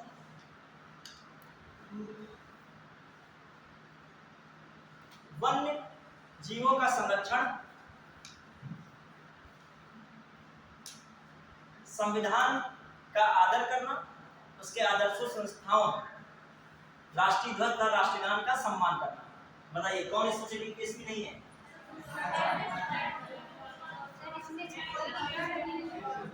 डीपीएसपी नहीं है, कौन नहीं है बताइए? चौथा देखो तुरंत जान ली चौथा। अरे बच्चों तुम लोग अभी जो पढ़ाया है यही तो होता है कि चौथा वाला मैं क्या बोल रहा हूँ, भारतीय संविधान का आदर करें, उसकी संस्थाओं, आदर्शों, राष्ट्रगान, राष्ट्रीय ध्वज का सम्मान करें। ये कौन सी चीज है? मौलिक कर्तव्य है। तो कॉमन सी बात, जो मौलिक कर्तव्य डीपीएसपी कहाँ से होगा? ज्यादातर ये होता है, ये क्या है? मौलिक कर्तव्य है डीपीएसपी। तो इसमें कौन सा टिक लगा देना था? Option D. अच्छा सी वाले में कंफ्यूजन क्यों मैंने दिया? वन्य जीवों का संरक्षण, मान लीजिए ये डीपीएसपी भी है, मौलिक कर्तव्य भी है, लेकिन जो डी आपको उपलब्ध है कि प्योरली वो डीपीएसपी नहीं है, वो क्या है? मौलिक कर्तव्य है। तो किसको टिक लगाओगे? डी वाले को लगाओगे। किसको लगाओगे?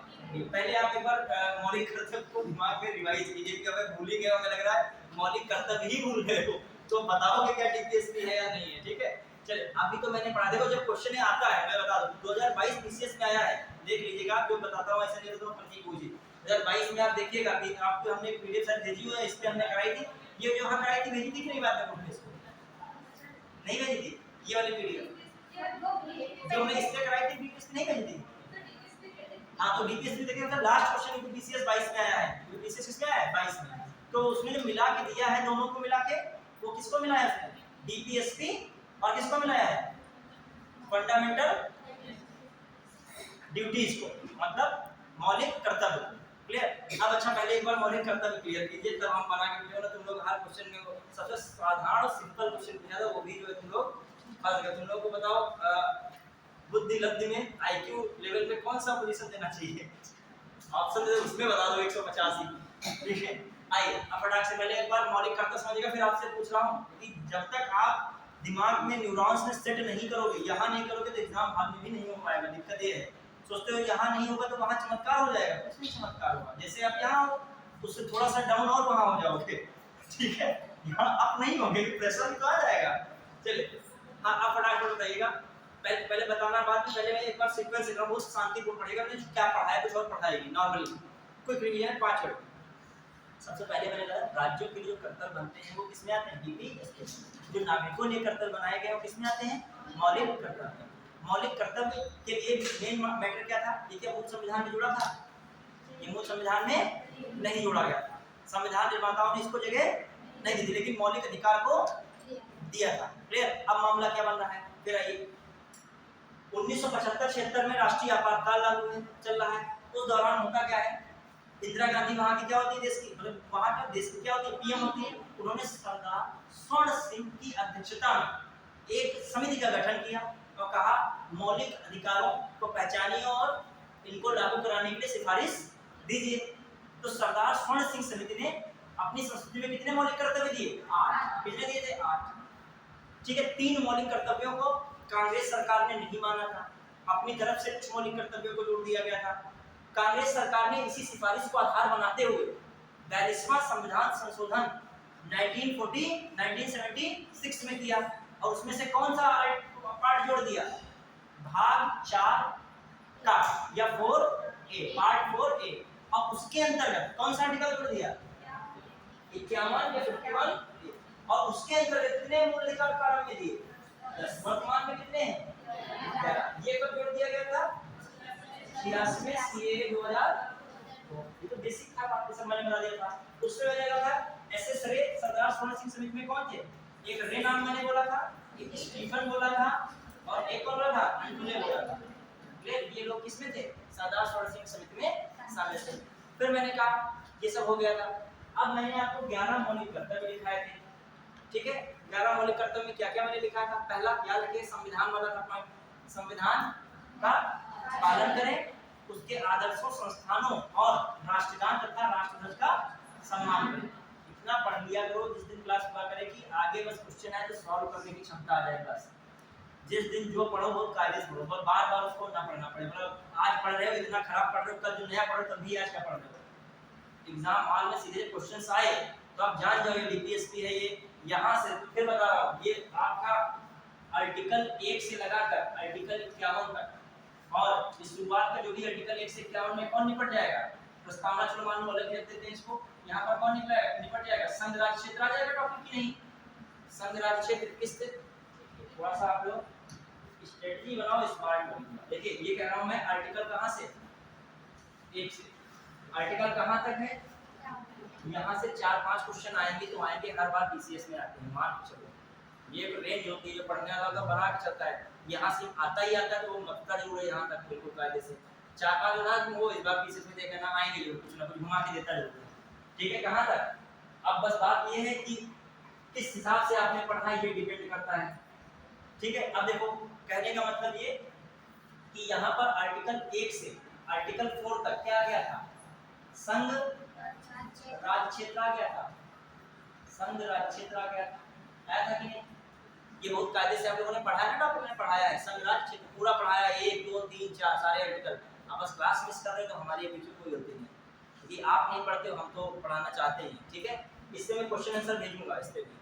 ठीक है, ऐसी पीडीएफ होगी, सब यहाँ से यहाँ तक सारे क्वेश्चन उसमें मिलेंगे, और घर पे ट्राई कीजिएगा, ऑब्जेक्टिव लगाइए, जो ना समझ में आए तो मुझसे बातें पूछ भी लीजिएगा, क्योंकि मेन मिशन है आपका सक्सेस होना। बस हमारे पॉलिटिक क्वेश्चन आए वहाँ पे तो मिलने चाहिए। ठीक है, फिर आइए आर्टिकल 1 से 4 तक संघ और उसके राज्य। एक एक चीज को मैंने पढ़ा, दिमाग में आपको रखना पड़ेगा। कल मैं पेपर सॉल्व कर रहा था तो उसमें देख रहा था यहाँ तक कि दादरा नगर हवेली, दमन दीव और कहाँ पर कब फ्रांस का उपनिवेश था, कब पुर्तगालियों का निवेश था, ये सब मैंने पढ़ा। इससे क्वेश्चन भी देखकर छत्तीसगढ़ पीसीएस में आया क्वेश्चन।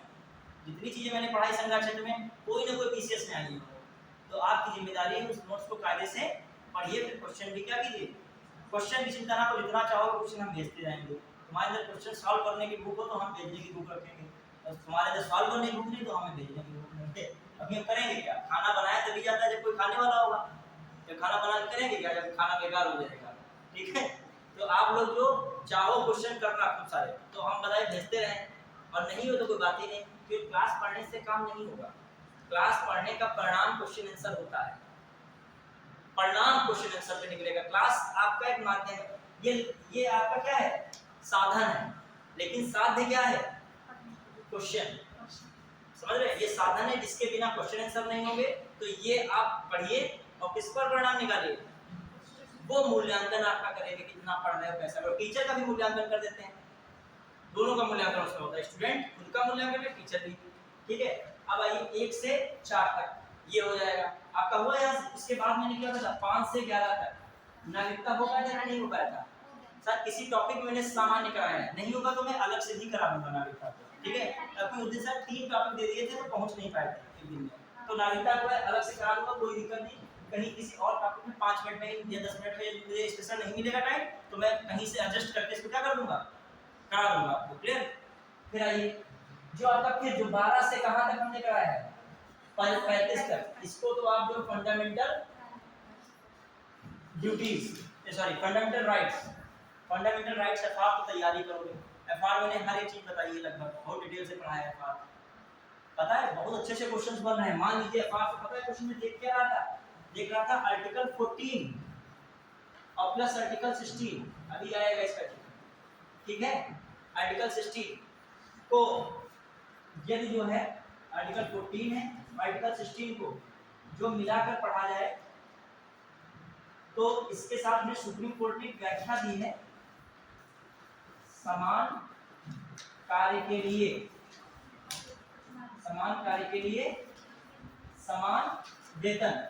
आप समझना, तुमको बता रहा क्वेश्चन क्या है, मैं कल क्वेश्चन एक सॉल्व कर रहा था, थोड़ा समझिए इस बात। उसने कहा निम्नलिखित में से बताइए कौन से मूल अधिकार हैं, कौन से क्या कहा, मूल अधिकार हैं सुप्रीम कोर्ट की विवेचना के अनुसार। किसके अनुसार? सुप्रीम कोर्ट की विवेचना के अनुसार। तो उसने लिखा, पहला तो ये लिखा मूल अधिकार में नंबर 1 लिखा शोषण के विरुद्ध अधिकार। शोषण के विरुद्ध अधिकार क्या मूल अधिकार है कि नहीं? शोषण के विरुद्ध अधिकार मूल अधिकार है कि नहीं? शोषण के विरुद्ध अधिकार मूल अधिकार है। फिर नंबर 2 उसने लिखा, नंबर 2 लिख दिया समता का अधिकार, ये भी मूल अधिकार है कि नहीं?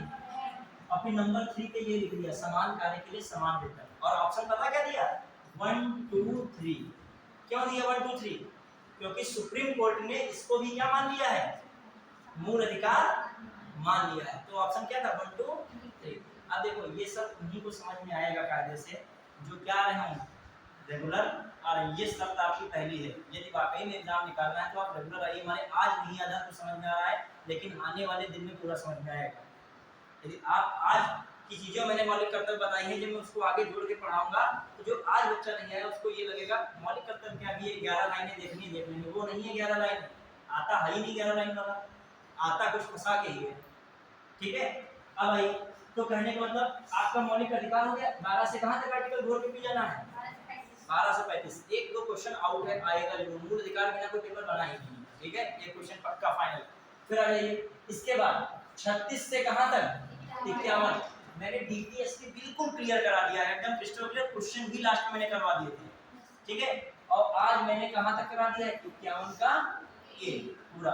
तो यहां से रेंज स्टार्ट हुई कहां पे, और इसके साथ संविधान की विशेषताएं, प्रस्तावना, ये सब चीजें मैंने क्या की हैं अलग से कराई। तो आपकी जिम्मेदारी है कि जहां तक मैंने नोट्स कराया है उतना नहीं आया तो किसी स्टूडेंट के नोट्स लेके क्या कीजिए उसको नोट करो और तब क्वेश्चन आंसर करो। चलते चलते 2 मिनट में रिवाइज कर लीजिएगा। चलते चलते 2 मिनट में जो मैंने मौलिक कर्तव्य की बात कही थी एक बार चलते चलते करना रिवाइज। पहला बताइए, आप लोग बताइएगा चलते चलते, सब लोग सुनेगा, मैं पूछ लूंगा चलते चलते। लास्ट टाइम इंसर्ट ड्राफ्ट नहीं कराना, इमेज बना के रखना लास्ट टाइम। ठीक है, हाँ आईक्यू लेवल का टेस्ट है बिल्कुल, एक बार सुनोगे मैं पूछ ही लूंगा। तो कीवर्ड मत देखना, कीवर्ड पूरी लाइन में हम नहीं पूछेंगे आपसे, कीवर्ड पूछ सकते हैं। पहला क्या था, संविधान का आदर सम्मान और राष्ट्रध्वज, राष्ट्रगान और उसकी संस्थाओं आदर्शों का सम्मान। क्लियर। दूसरा पॉइंट स्वतंत्रता वाला, इतने बता दोगे स्वतंत्रता पहचान जाओगे। स्वतंत्रता के लिए हमारे राष्ट्रीय आंदोलन को प्रेरित करने वाले उच्च आदर्शों को हृदय में संजोए रखें, उनका सम्मान या आदर करें। उनसे मैं पूछूंगा स्वतंत्रता वाली बात है किसमें है, तो बता दो दूसरे नंबर से, बात खत्म। तीसरा, देश की संप्रभुता, एकता और अखंडता को अक्षुण्ण बनाए रखना। ठीक है। चौथा, देश की रक्षा करो और जरूरत पड़े तो सेवा करो। चौथा। पांचवा सबसे इंपॉर्टेंट क्या बताया था, समरसता, बंधुत्व की भावना, ये सब किसमें है, पांचवें में। महिलाओं के विरुद्ध कोई भी जो परंपरा हो तो उसको क्या किया जाना चाहिए, समाप्त किया जाना चाहिए, ये किसमें है, पांचवा। ठीक है। छठा, सामाजिक संस्कृति, गौरवशाली परंपरा, कुछ नया तो संस्कृति के बारे में किसमें कहा गया, संस्कृति छठे, संस्कृति छठे। सातवां, वन्य जीव का संरक्षण, किसमें, सातवां। आठवां, व्यक्तिगत मानवतावाद, ज्ञानार्जन और सुधार की भावना का विकास, किसमें ये, आठवें में। नवे में क्या है, सार्वजनिक क्षति न पहुंचाना और हिंसा से भी दूर रहना। और 10वें में क्या है, सामूहिक तथा व्यक्तिगत गतिविधियों के सभी क्षेत्रों में उत्कर्ष की ओर आगे बढ़ने का सतत प्रयास करना। ठीक है। फिर 11वें में क्या है, 6 से 14 वर्ष की आयु के बच्चों के लिए माता पिता या संरक्षक द्वारा शिक्षा का अवसर देना। ये इसलिए है। अब मैं एक क्वेश्चन चलते लास्ट में पूछ रहा हूँ, आप बताइएगा इनमें से कौन सा मौलिक कर्तव्य नहीं है, इनमें से कौन सा मौलिक कर्तव्य नहीं है। पहला ऑप्शन सुनिएगा गौर से, पहला ऑप्शन वन्य जीव का संरक्षण करना। दूसरा ऑप्शन संविधान का पालन करना, उसके आदर्शों, संस्थाओं, राष्ट्रगान, राष्ट्रध्वज का सम्मान करना। तीसरा पॉइंट 6 वर्ष से कम आयु के बच्चों के लिए शिक्षा का प्रबंध करना। यही क्या है, क्या मिला अभी 6 वर्ष से वाला कौन सा है, डीपीएसपी है। और डीपीएसपी में कौन सा आर्टिकल है, भाई बड़ा डीपीएसपी में कौन सा आर्टिकल है, 45 है कि नहीं, 45 होगी आपको डीपीएसपी। तो आप समझ गए। एक और स्टेटमेंट में राज्य के लिए कर्तव्य डीपीएसपी के रूप में बताए गए हैं। नागरिकों के लिए मौलिक कर्तव्य का प्रावधान 51A में किया गया है। बताइए केवल एक सही, केवल 2 सही, एक और दोनों सही, ना तो एक ना तो दो, दोनों क्या है, सही। क्लियर। वर्तमान में मौलिक कर्तव्यों की संख्या कितनी है,